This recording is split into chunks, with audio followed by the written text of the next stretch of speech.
Hello friends, it's Coop from Garage Gym Reviews, and today I'm pumped because we're gonna do the best Olympic barbell. There is a lot here because there's a lot of barbells. There's literally hundreds and hundreds of barbells that are made.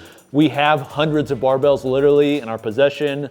We have got a lot here. I've got a lot at my garage gym. We have probably tested and used more different barbells than anybody in the world. We own probably more than anybody. I've done more reviews on them, but today I wanna break down for this year which ones are the best. And I've got them based on category. This is gonna be a deep dive, so this is gonna be a little bit longer than a lot of our other videos, but this is really a category that personally I love. I use a barbell every training session. Also, I really cut my teeth on barbells building garage gym reviews, and because if you're gonna buy one, this is an area where I think you should spend money.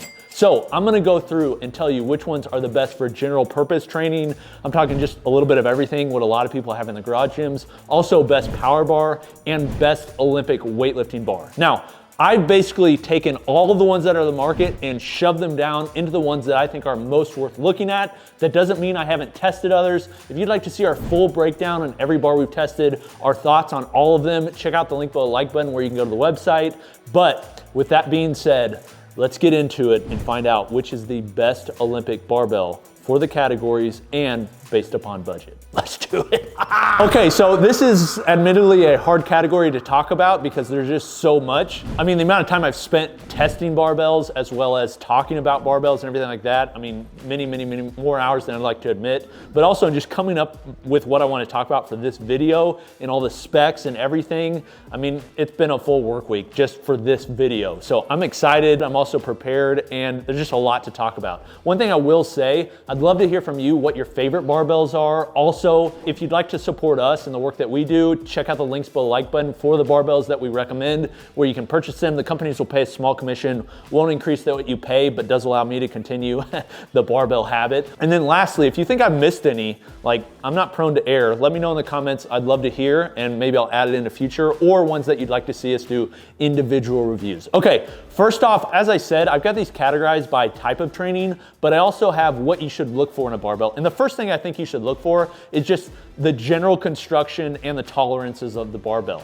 This changes between barbells, but these are just your overall specs. For a general training bar, we're gonna be looking at like 28.5 or so millimeters. There's a certain tensile strength, all that sort of stuff. I'm gonna walk through all of it. So let's start with the general purpose category. And what I would say is just the overall construction and general specs, tensile strength, all that sort of stuff. So within the general purpose category, the barbells that I'm mainly gonna be talking about are the Rogue Ohio bar with all their variations, there's tons of them, the Rep Colorado bar, the American Barbell California bar, which I'll just say this for all these categories. Some of these names are obvious. Some of these names are not so. American Barbell is one that I think is just generally very slept on. The Fringe Sport Wonder Bar, the Living Fit Barbell, and then also the Gungner All-Rounder. That's kind of what we're looking in that category. For power bars, these ones were pretty obvious to me, but the Rogue Ohio Power Bar, the Kabuki New Gen Power Bar, the Rep Black Diamond Power Bar, the Texas Power Bar, the Eleiko Power Bar, and also the Bells of Steel Bare Naked Power Bar. Again,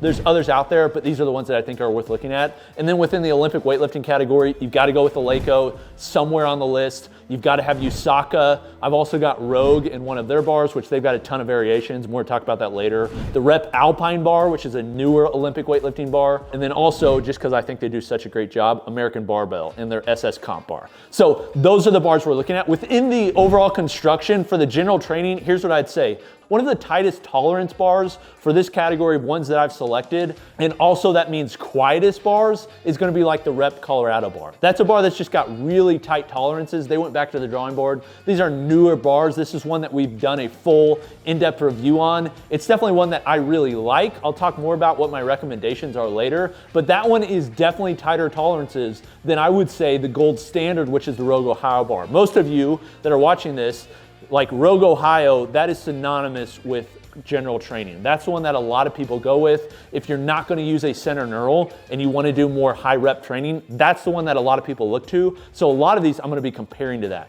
The other one that I'd say kind of stands out in this category is gonna be the American Barbell California bar. Their tolerances are so, everything is just very exact with American Barbell. Nobody really talks about them. It's because they like do a horrible job of marketing. Truthfully, they're just not a good marketing company, but they're a tremendous barbell company. And then a sleeper pick on this that I think is worth looking at is the Living Fit barbell. I'll talk more about that later, but for the price, dude, that one has surprised me, legitimately. Then we have the power bars. The tightest tolerance and really the best, like, I would say crafted barbell is gonna be Eleiko. Like, you're gonna pay for it. It's like a $1,200, at least their comp spec is a $1,200 power bar. It is insanely expensive. It is very well done, but honestly for the price, it's also bare steel, which I will say, although it's a bare steel bar, it hardly ever rusts, which is crazy. It's something to do with the Swedish steel that they use, which is a legit thing.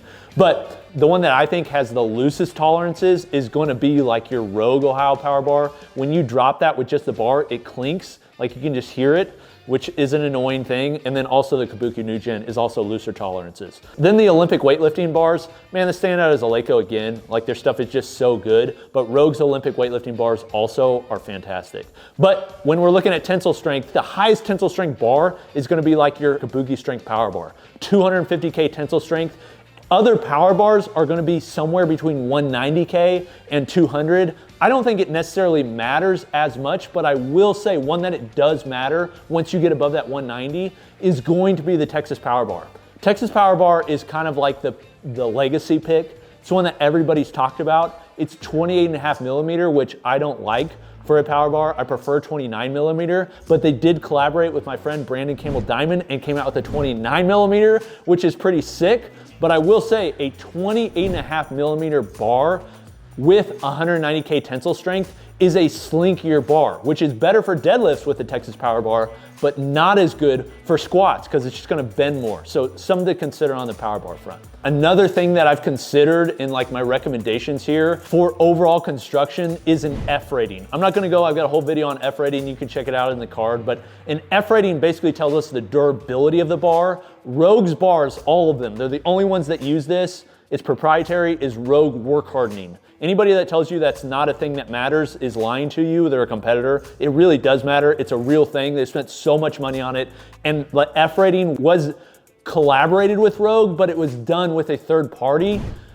I will say this, Rogue's bars are generally gonna be more durable than the competition. Not in every area, but generally are gonna be more durable. So if you're looking for like a most durable bar, Rogues are gonna be worth considering. Then let's talk about my favorite part of barbells. I like barbells so much. I actually have a barbell ring right here with knurling. Let's talk about the knurling. The knurling is one of the most considerate parts of a bar. If you're somebody that's just like, weight is weight, and you don't care about knurling, you just wanna get a pump, that's fine, like no problem. But there's a lot of people that care about this, and if you're gonna be spending money on a bar, I would say the thing to consider most of all, outside of just the general construction, is gonna be the knurling. Because you're gonna either like the knurling or not like it, and you're gonna use it and feel it and be a part of your training every single day. So this is like the most important part of the experience. For general purpose training, the barbell that I think has really passive knurling, it's good knurling, it's just more passive than I like, is the Rogue Ohio bar. Like it's the one that is used CrossFit competitions wide. I think the reason it's more passive, they call it a standard knurl, but really it's a more passive knurl. The reason that it's more passive is because that bar was originally designed for CrossFit. CrossFit is doing a lot of Metcons. They're doing workouts like Grace or Linda, or just, you know, a lot of like these crazy workouts that have tons of high reps with barbells. You don't want to rip your hands. So I don't like that light of a knurl. I don't like that passive of a knurl. The other side of that, I would say, is the Rep Colorado bar that's come out. Like that thing has better feeling knurling, in my personal opinion, than the Rogue. Even though they're using Cerakote on top, it's just a sharper knurl for my training. And I think a lot of people's training that aren't doing CrossFit, you're gonna like that knurl better. It's a really good, it's a volcano knurl, but it's not overly aggressive, very good knurl. For powerlifting bars, most of what you're looking at is volcano knurl. Volcano knurl is a type of knurl that has more what's called TPI, which is teeth per inch. Really, I personally think what I look for, and I think a lot of people should look for this, is a high TPI volcano bar. The reason being, it's not gonna be so sharp that it rips, but it's gonna feel really tacky. I think the best example of this, my favorite knurl for a power bar, is the Kabuki Gen power bar. It's my favorite knurl. It's so well done, high TPI, volcano. It's really, I think, the standard for knurling on power bars. The Rogue Ohio power bar has a similar knurl, but it's a lower TPI, so they're bigger volcanoes. It's a good feeling knurl. It's just not, I don't like it as much as Kabuki. Rep, I'm just gonna say it, I think they copied the Kabuki with the knurl, which I think is a good decision, and then made it at a cheaper price point with the Rec Black Diamond bar. Texas Power Bar is a mountainous knurl. If you just want the sharpest, most aggressive, like doesn't feel very good to train with personally, Texas Power Bar is great. Obviously you have the Rogue Aggro bars of the world, which are like the sharpest, but for a general power bar, Texas Power Bar is probably gonna be where you're looking if you want a sharp mountainous knurl. But all the ones on my list, they've all got good knurling. It's just your preference. This is very much a preference thing. But if you're like, Coop, what's your favorite example for a power bar for knurling? Definitely Kabuki, which they now offer that one on an Oregon power bar, which we just got in. I didn't add it to this list totally because I need more time using it, but it is worth looking at for the price point. Okay, then Olympic weightlifting bars, again, knurling matters a ton to Olympic weightlifting. These bars here are more expensive. The ones that I think stand out the most are Usaka and Eleiko. Both tremendous knurls. Eleiko is that waffle knurl. If you want a more competition spec, then you go with their higher IWF version. If you want more of a general training, go with the training bar. That's the one that I would use most days if I was doing snatches and clean and jerks, just daily. Usaka is a hand-lathed bar. Extremely interesting. Amazing knurl. Rogues, honestly, I love their Pyros knurl. It's a little bit more aggressive. Their IWF knurl is just, it's just okay. It's not my favorite, but it is a lot cheaper. Okay, then we gotta look at finish. So once you've got your knurl picked out, you gotta coat it with something or not coat it. This is what I'll say generally, if you're just like, money's no object, the best coating is no coating. It's stainless steel, by far. It's gonna have the most corrosion resistance. It's also gonna look the best long-term. It's gonna feel the best because there's nothing in between your hand and the knurl. Stainless steel is king, by far. So if you can afford it, go with that. Second to that, this is my opinion, not everybody agrees with this, but nickel plating, if you're not allergic to nickel, woo! The Kabuki Nugent Power Bar with nickel plated is, oh, it's so nice. It's actually what Pepin uses on their adjustable dumbbell handle with amazing knurling. Like, nickel plating is really nice. I will say this, one thing that has come about that I've heard is chrome diminishes the durability of a bar. So if you chrome plate a bar, it diminishes the durability. Rogue has done this with their F rating, which is why they no longer chrome bars. But one thing I'll say, a lot of people call out Eleiko because they're chrome plating their bars. If you've ever taken an Eleiko bar apart, I've done this, I've also put one together, I did it at their factory. They don't chrome the end sleeve, which is the part of the bar that's most likely to crack. They only do the knurl area, which the reason I think they do that is for durability purposes. So chrome, like a lot of companies aren't using it, some are. Rep is using it with their Alpine bar, but from what I can tell, they're doing the full shaft.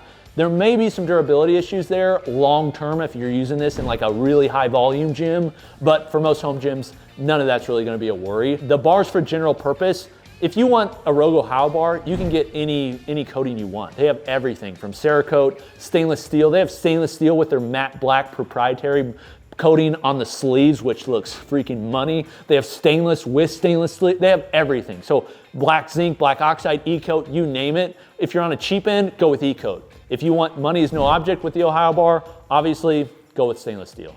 Then Rep, their Colorado bar, dude, they come out really strong. They're doing a Cerakote shaft with Duracoat sleeves. They're also offering stainless with chrome sleeves. Like, they are offering great coatings, but the Ohio bar definitely has the most amount of coatings. On the cheap end, the Living Fit barbell is offered in chrome or Cerakote. It's a $200 bar. It's a very cheap bar with free ship. Like, it's just the cheapest one on this list. But I will say the coatings on this are actually pretty good. I don't think they're actually Cerakote. I'm just gonna call this out. I think they're using the name Cerakote like you use Kleenex, but they're not actually using the actual formula, which I'm just gonna be honest, Cerakote is superior to some of the cheaper options. And I just think it's dubious marketing, so I'm gonna call that out. But that bar does have some pretty good coating options. Then we're looking at power bars. If you're gonna go with the Texas Power Bar, they have bare steel, black zinc, chrome, and Cerakote now. They have a ton of coatings where it just used to be bare steel. If you're doing a power bar and you just want the best feel, you need to go with bare steel or stainless. It's why Eleiko on their IPF version of the bar, they use bare steel. But the finish on that Eleiko is worth talking about because it is a bare steel bar. But every gym that I visited when I went over to Sweden and we went to Denmark and I saw some gyms that were using a lot of Eleiko equipment, dude, so many people had that bar in a garage gym or in a shed even. Ollie had one in his shed.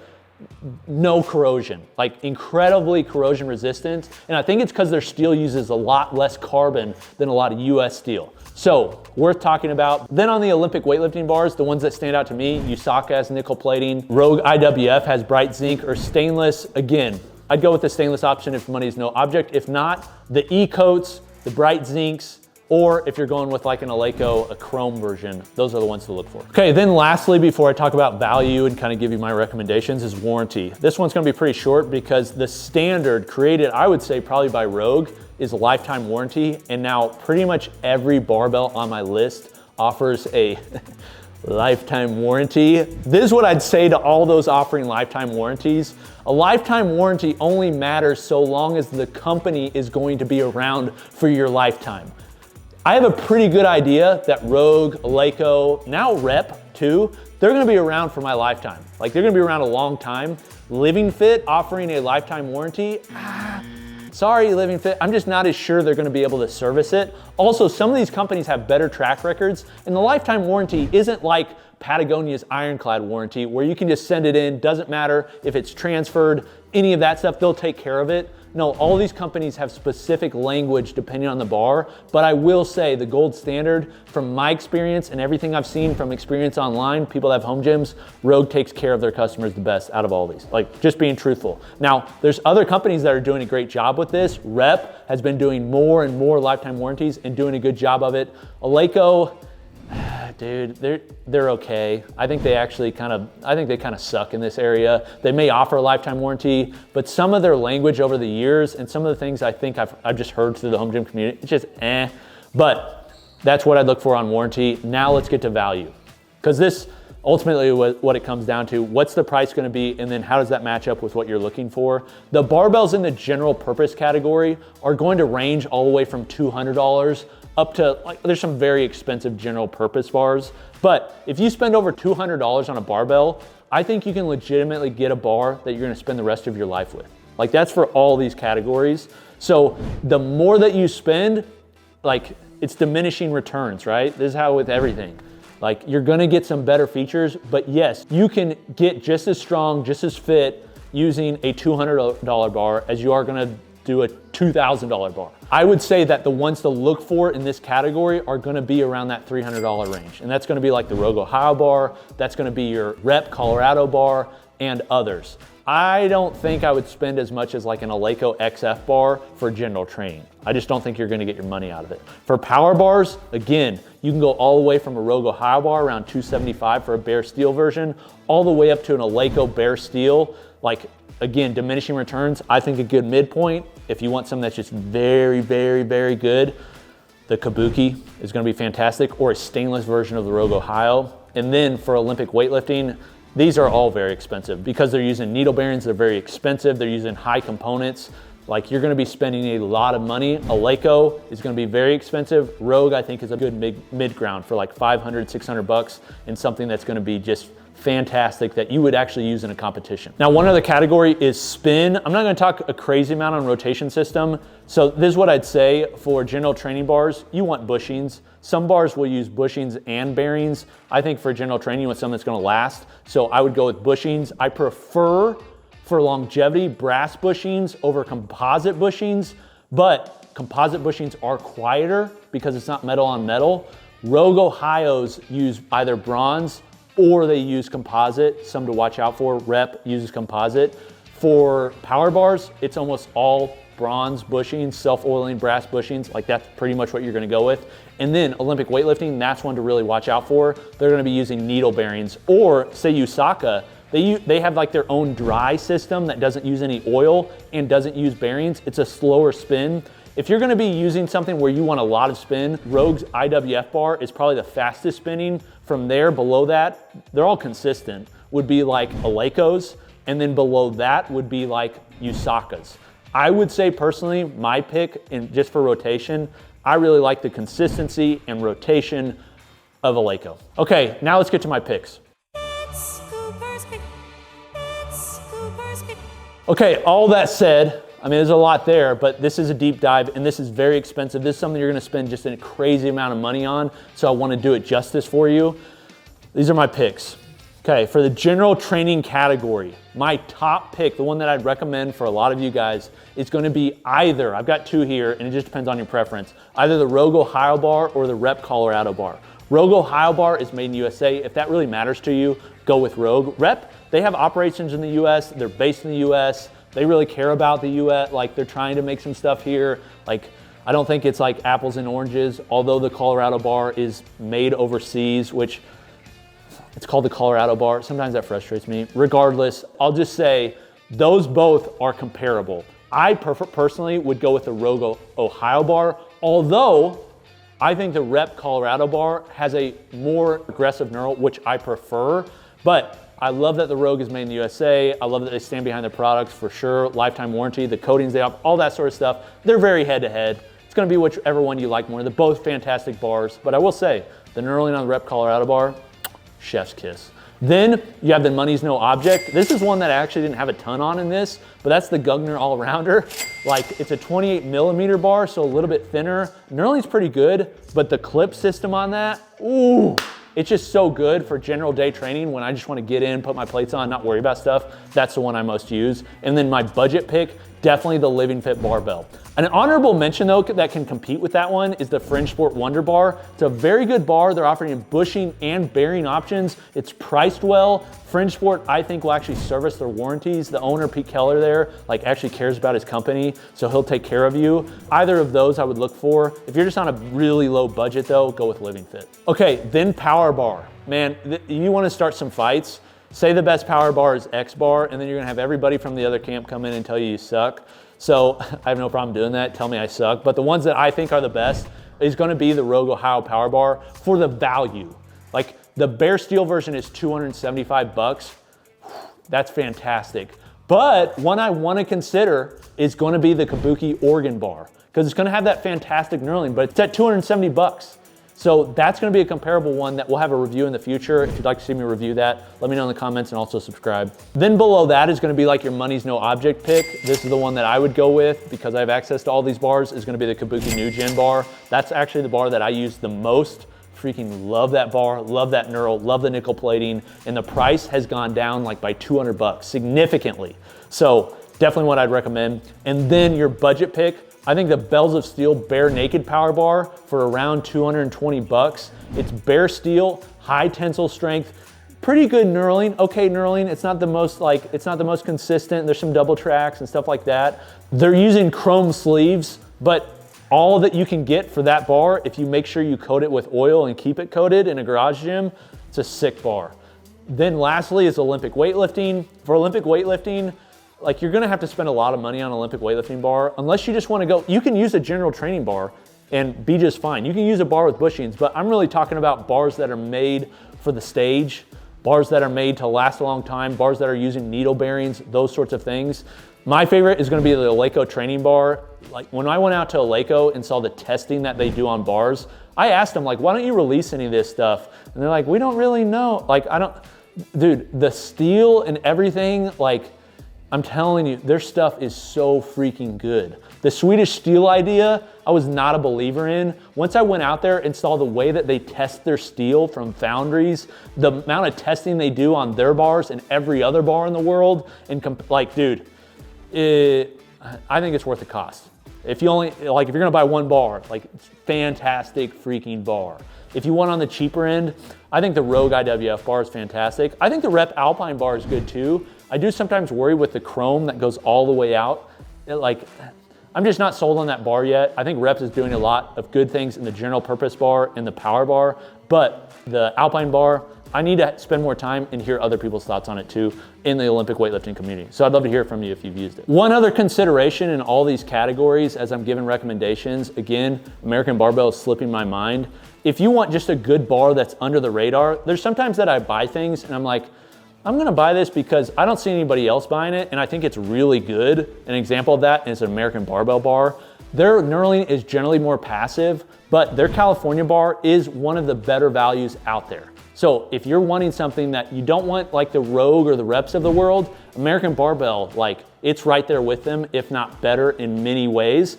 That would be one that I'd recommend. Their Olympic weightlifting bar, SS Comp, it's a good bar. I think it's just too light of knurling. Then this would be I'm calling it Coop's Trifecta. If you're like Coop, because a lot of you will buy 3 bars. You have one for general training, you have one for powerlifting, you have one for Olympic lifting. These are 3 that I would pick. These are 3 that I use most. Gungner All-Rounder, Kabuki New Gen Power Bar, Usaka. You're like, Coop, you just said all this stuff about Eleiko. There's something about the Usaka bar that is so unique, so unlike anything other bar, just handmade, the way that they hit the steel with the hand.